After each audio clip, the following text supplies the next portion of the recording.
Duke fans just want answers. Who's going to be on the team next year? Who's coming back? Who's going into the transfer portal? We don't know anything right now. We talk about all of that on Locked On Blue Devils today.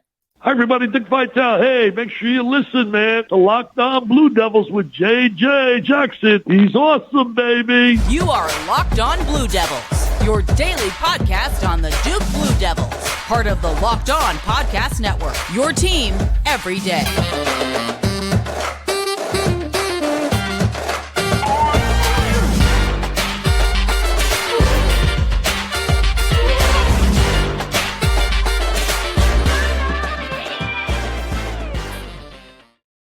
Hello, everybody, and welcome into another episode of the Locked On Blue Devils podcast. My name is JJ Jackson. So great to have you here with us on Tuesday, April 4th, 2023. Super excited to be talking about everything going on in the life of Duke basketball, in the life of Duke athletics. On today's show, we're going to be talking about these decisions that have yet to come for the Duke men's basketball team, whether or not players will return for next season. All of that set to be discussed throughout our show here today. If you haven't done so already, please follow us on Twitter at LO_Blue Devils. Follow me on Twitter at _JJ_Jackson_. Also be sure to follow and subscribe to this podcast for free wherever you get your podcasts. Leave us a 5-star rating and written review. Make sure you watch us on YouTube each and every day. Subscribe on our YouTube channel as well. Without further ado, I'm so thrilled to bring on my good pal, Kevin Connelly, the site expert for Ball Durham. And Kevin, I wish we had more news to talk about today regarding the future of the Duke men's basketball team. But alas, on this Tuesday, we continue to wait.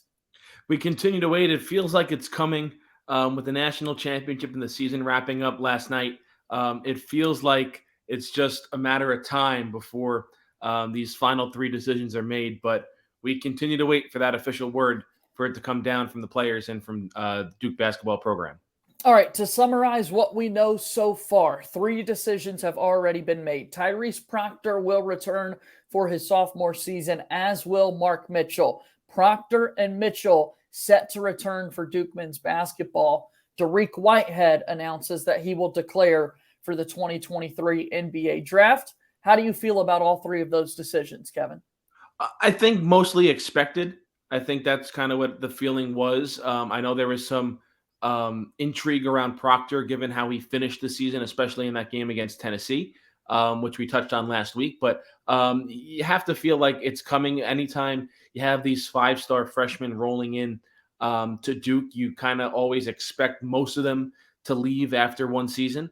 That hasn't been the case in some capacities over the last couple of years. But this year, it certainly feels like the most question marks around this freshman class that I can remember in a couple of years. No, excited to see what this freshman class will look like because, like you said, there is so much excitement with those guys coming in. And now the idea that we'll have a couple of guys at least returning is something we did not see this past season, right? Jon Scheyer, you look at year one with what he was able to do, only having Jeremy Roach and Jalen Blakes come back, and Blake's barely playing at all as a freshman. It's already going to be entirely different that you've got 2 guys with meaningful minutes that are going to come back, going to help set the standard. Ryan Young is a great locker room guy who's coming back as well to add front court depth for this Duke team. So some of the guys that they do already know for a fact are coming back. That's really exciting to see. Yeah, exactly. And you go back to last year, it was more of that freshman class was NBA ready. I mean, the one big decision that everybody was hanging on was Trevor Keels, and it went down to the final half hour before players had to either withdraw their name from the NBA draft to maintain their eligibility or keep it in and go through the process. And he kept it in, and he went through that process and eventually was picked in the second round by the Knicks and has had a decent season in the G League for the Westchester Knicks. But it feels like this year maybe a little bit more cut and dry, with Dereck Whitehead already going in, Tyrese Proctor and Mark Mitchell coming back. To me, it feels like the biggest question mark surrounds Jeremy Roach. Just because as of right now, I don't really see him projecting to the NBA level. Now, I could be wrong on that, just in terms of when you look at NBA dominant point guards, it's either They can really score the ball. They can really shoot the ball. Great distributor, or they're a great defender. And I think Jeremy Roach is very good at a lot of those things, but I don't see him being great necessarily at one of those aspects that would make him a first-round pick. I could see a team taking a chance on him in the second round, but I would think he would spend a lot of time in the G League next year should he go that route, or he could also try to pursue a career overseas or something like that. There's many options for him should he not return to Duke.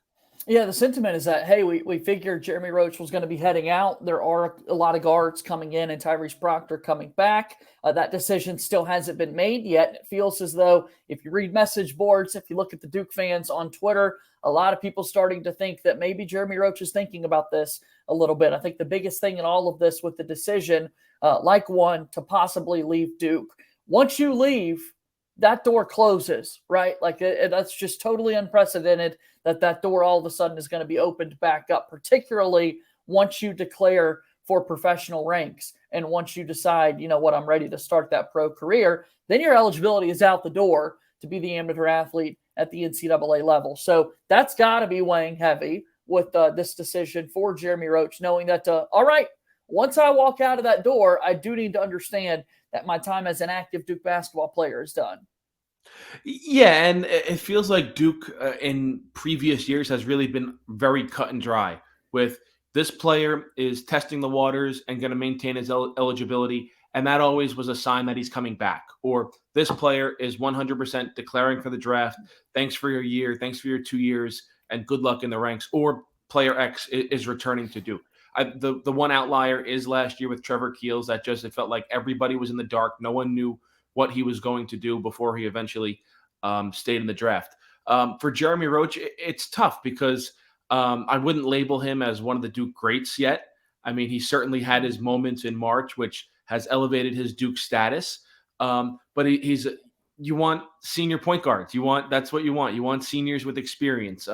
You want someone who's stuck around for 4 years. Feels like that's what Duke fans have always been clamoring for. It's where'd the 4-year players go? Where'd the J.J. Redicks go and the Bobby Hurleys go and all these players? And obviously the game is in a different place right now than it has been in previous years. But it's always that fine line that Duke fans want the multi-year players, but they also want the instant gratification of landing these big 5-star prospects and winning championships and national championships and ACC championships. So it's that fine line that people are trying to walk and see how things go. Locked On Blue Devils here today on this Tuesday, talking about the future of this Duke men's basketball team. Big decisions set to be made by Duke in terms of whether or not players will be going or staying for another season. Kyle Filipowski, Dereck Lively II, they've got decisions to make.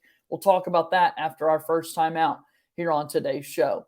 Locked On Blue Devils here today is brought to you by our good friends over at Built Bar. Built Bar is one of the absolute best tasting protein bars that you're ever going to find out there on the planet. My personal favorite is the cookies and cream bar. I absolutely adore the cookies and cream bar. I think you should as well. These bars are only 130 calories, just 17 grams of protein, just awesome stuff when you make Built Bar a part of your daily life. You can go to built.com to order yours. Go to built.com, check out their amazing flavors of bars and puffs. Again, very high in calorie, very high in protein, I should say, low in sugar, and covered again in 100% real chocolate. Built Bar, a proud sponsor of Locked On Blue Devils. Welcome back into Locked On Blue Devils here today. JJ Jackson alongside my pal Kevin Connelly, the site expert for Ball Durham. Tell me a little bit about your website, Kevin. What you guys got cooking over there? Well, at Ball Durham, we got all things Duke athletics. Obviously, we're all over the offseason content of who's coming back, who's leaving, who's transferring. Obviously now officially in the college basketball offseason, ton of recruiting, and obviously NBA playoffs inching closer as well. So we'll have all that covered for the former Blue Devils that make the NBA playoffs. So we got it all covered over there at Ball Durham. Yeah, a good number of Duke guys getting set for the NBA playoffs. Maybe we'll touch on that a little bit later in today's show. But looking at Kyle Filipowski, Dereck Lively II, 2 freshmen this past year for the Blue Devils that still need to make a decision about whether or not they want to start their pro career or play a sophomore season of college basketball. Starting with Kyle Filipowski, what decision do you think is coming? Oh man, you start with the hard one first. It's tough. You're trying to read the tea leaves, and a lot of people connected within the Duke basketball program believe he's returning. Then you read some of these national college basketball experts in their way too early preseason top 25 polls, and a lot of them have little excerpts that Duke has already lost Dereck Whitehead and are expected to lose Kyle Filipowski and Dereck Lively as well. So then you look at that and you're like, all right, who has the scoop here? Who's rolling with things more? I tend to believe that as of right now, things are trending that Flip's going to return to Duke for his sophomore year. Now, obviously, that can change. There's a lot of balls in the air and a lot of things that can still happen.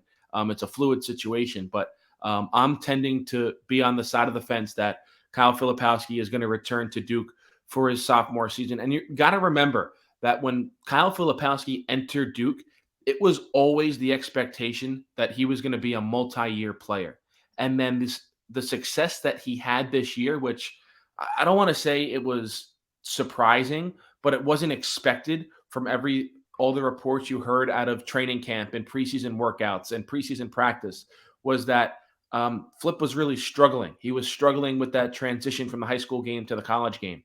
But his outstanding season has put him in this position where he can declare for the NBA draft. He can come back to Duke and try and capitalize on NIL. There's a lot of options for him right now, but I'm on the side of the fence right now that Flip's going to be coming back to Duke for a sophomore year. And that'd be massive if Kyle Filipowski makes that decision. I was firmly in that camp as well. As you said, the longer this plays out, you really start to think the opposite. Maybe he is, in fact, going to start his pro career. We're seeing mock drafts with him in the first round. We can have a breakdown of that in the weeks to come and that sort of thing. But if he's getting first round grades already, like that's really tricky to think that he would walk away from that potentially. Although it is a much weaker draft next season, so maybe there's the idea of firmly inserting yourself as a lottery pick. I don't know. Basically, the longer this goes, the more confused we're going to all be in regards to what the future plans are for Kyle Filipowski. Well, the biggest question I think would be is if you're Kyle Filipowski, if you come back to Duke, how much more can you improve your draft stock? Now, you mentioned that next year's draft might be a little weaker than compared to this year's draft, but what can Kyle Filipowski gain from having a second year at Duke on the court? Not talking about off the court and NIL, which obviously that comes into the conversation with where you get selected and how much money you would make in that draft slot compared to the money you could get in terms of NIL as the star player for the Duke Blue Devils, which is you would imagine that's quite a hefty number. No kidding.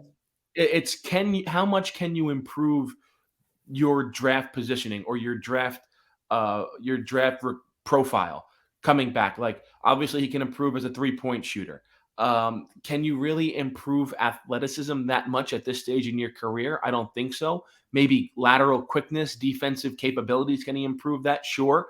But I think that's probably the biggest question that he has to weigh with John Shire and the coaching staff and his family and agencies and all that stuff is if you return to Duke, what is the biggest positive for you? Like, how can you improve to show these NBA teams, hey, this is what I can really do with some more coaching and some more experience? Yeah, that's the questions that I'm sure he and his family are asking, that John Shire is a part of those conversations as well, in regards to what does that look like if Filipowski comes back? What does it look like if he ultimately declares? I can tell you one thing. I think all Duke fans just want the decision. We want it now. We've been waiting long enough. You got to go back to last Thursday. Last Thursday, we learned that Mark Mitchell was returning, and we have not heard any roster updates from Duke since. Dereck Lively II also has a decision to make. We'll ponder his decision when we return here on Locked On Blue Devils. Thank you so much for making Locked On Blue Devils your first listen here today. Once again, for your second listen, go check out our podcast, Locked On College Basketball. Experts Isaac Shade and Andy Patton bring you everything you need to know on and off the court. Last night, what a fun title game that was as UConn won their 5th national championship. they now have as many titles as the Duke Blue Devils. You can also hear from big-name experts, coaches, and players throughout the basketball landscape. Locked On College Basketball, available on YouTube or wherever you get your podcast. Final few moments here on today's episode of Locked On Blue Devils. JJ Jackson alongside my pal Kevin Connelly, the site expert for Ball Durham. Yeah, big picture, man. UConn has now tied Duke with the number of national championships. Yeah, man. I mean, as you know, I'm big in the Big East as well. Follow the Big East, cover the Big East, and this team was dominant, man. They had about a 3-week stretch in January where they really struggled, but other than that, it was pure dominance. I mean, what they did in the non-conference this year was you don't see that stuff before. They won every single non-Big East game they played, and they won it by at least 10 points in every single game. They ran through the NCAA tournament like they were a hot knife through butter. It was impressive, and this is a discussion for another time, but I'm right there. UConn's a blue blood, man. They are a blue blood. 5 national championships since 1999. Nobody else can even come close to that number from that time period. So it's impressive, and yeah, that was something special, and UConn's a blue blood. Yeah, earlier this week, I got a chance to listen to Coach K, Mike Krzyzewski, on the Colin Cowherd podcast. He was asked that same question. This was even before UConn won their 5th title, whether or not the Huskies were a blue blood. And Coach K was almost insulted that the question would even be asked because in his eyes, of course, they're a blue blood with the dominance that they've had as a program and all the postseason run-ins that Duke has had with the Huskies over the years. So congrats to them, 2023 NCAA champions. We hope the next Final Four that we see, Duke is a part of it. Duke Social is teasing us with all these decisions set to come. They're releasing GIFs of Mark Williams eating popcorn, talking about it's going to be a movie of next year's squad and what it looks like. And that brings us to the center of this year's Duke basketball. Dereck Lively II has yet to make a decision whether or not he will be declaring for the draft or returning for his sophomore season. I still think he ends up declaring. I'm a little surprised it hasn't happened already. Where do you sit in the Dereck Lively boat right now, Kevin? Yeah, I think he's declaring. I think that decision is basically made already. We're just waiting for that official announcement. And it's his size, his length, his athleticism, his defensive prowess, shot blocking. I think that's all too good to pass up for an NBA team. I think an NBA team will take him in the first round just because of that. And then they can develop his offensive skills, which is much easier to teach than defensive skills, especially at the NBA level. Like you can teach a player post moves and hook shots and all this stuff on how to position themselves for offensive rebounds underneath the basket. But I think Dereck Lively, he's going to be a first-round pick just because of his pure potential defensively that he showcased once he got healthy late in the year for Duke. What a player he was. I mean, once he did get healthy, it's like, gosh, he was skyrocketing throughout the entire season. We will always, if this is the last we've seen of him in a Duke uniform, remember that game against the Tar Heels in Cameron Indoor. 8 block shots in a Duke UNC game. I mean, just dominance all the way around. A block shot of Dereck Lively's was featured in One Shining Moment last night after the championship. There was a Duke clip of Lively blocking shots. So I think the defense would certainly love to see Lively back on next year's squad. It just feels like that's a long shot. Although, like I said, the longer this plays out, the more confusion that's going to take place. Like maybe there is a chance that Lively comes back for a sophomore season. Yeah, and I think that's the biggest question on the Duke roster right now is that center position, because you look at the players coming in and you have tall forwards of Mackenzie Mbako and Sean Stewart, who I think both listed at 6'8", but you're not really going to play them at center in the ACC unless you're going with a really small ball lineup. Kyle Filipowski, if he returns, feels like he's more of a 4 than a 5, but obviously at 7 foot, you could put him at the 5, but you would have concerns defensively. Ryan Young expected to be back, but you want him to take that next step in his development, but I don't know if you want him starting at center and playing upwards of 30 minutes per game. So if Dereck Lively does in fact declare, which is the major expectation, I think the center position is going to be the biggest question mark for the rest of the offseason for Duke. And I'd expect John Shire to try and maybe get another veteran big man in the transfer portal to pair alongside Ryan Young at that center position. Let me put you on the hot seat real quick and set you up for success here. We teased it a little bit ago, but parting thoughts here. Obviously, these decisions have to be made. Now that the college basketball season has concluded, a lot of people are going to be watching the professional game with just 3 or 4 games left for every single team in the regular season prior to the start of the postseason. What are some of those NBA postseason storylines with Duke aspects, the Duke goggles on, that you're looking at, Kevin? I think the biggest one right now is in the Eastern Conference, and I think it's going to be the battle between Jason Tatum and the Boston Celtics and Grayson Allen and the Milwaukee Bucks. Obviously, you say Grayson Allen and the Milwaukee Bucks, but it's really Giannis and the Milwaukee Bucks. We got to give love to the Duke guy. Yeah, I mean, he is a starter on this Milwaukee Bucks team, but I think that's going to be your Eastern Conference finals. I think could be a great series. Jason Tatum fell off a little bit, but he was right there in the MVP conversation alongside Joel Embiid and Nikola Jokic. One team I am excited to watch in the playoffs is RJ Barrett and the New York Knicks. They're really, really fun team to watch. Obviously, they're hoping to get Julius Randle back in the fold because looks like they're going to play Cleveland in the first round. But yeah, it should be exciting. But I think Duke will certainly have at least one player in the finals because I think they'll get it out of the East because I think it's going to be Boston and Milwaukee in the Eastern Conference Finals this year. Yeah, that's awesome. There are so many different players to be watching come postseason time. You look at the Western Conference.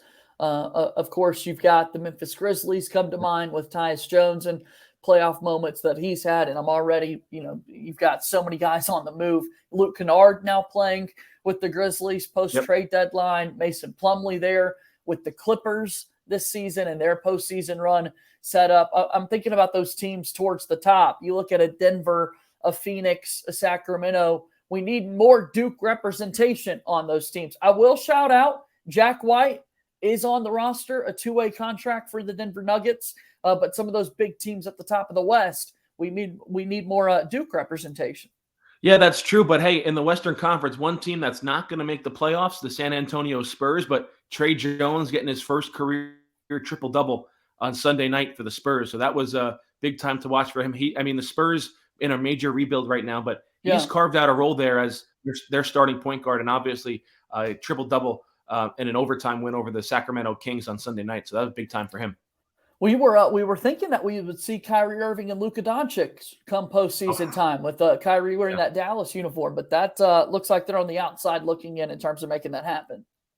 A historic collapse. Yeah, crazy. For them. I think I saw a graphic. I might have the date wrong, but say on February 10th, they had a 96% chance at making the playoffs, and I might have saw it yesterday, 2 days ago. On April 1st, they have a 4% chance at making the playoffs. Unbelievable! It just flipped. Yeah, a historic collapse for Dallas. Not great to see. All right, well, Kevin, it's always good to catch up with you from time to time. Appreciate you stopping by once again here on the show today, and look forward to your next visit as well. Thanks for being here.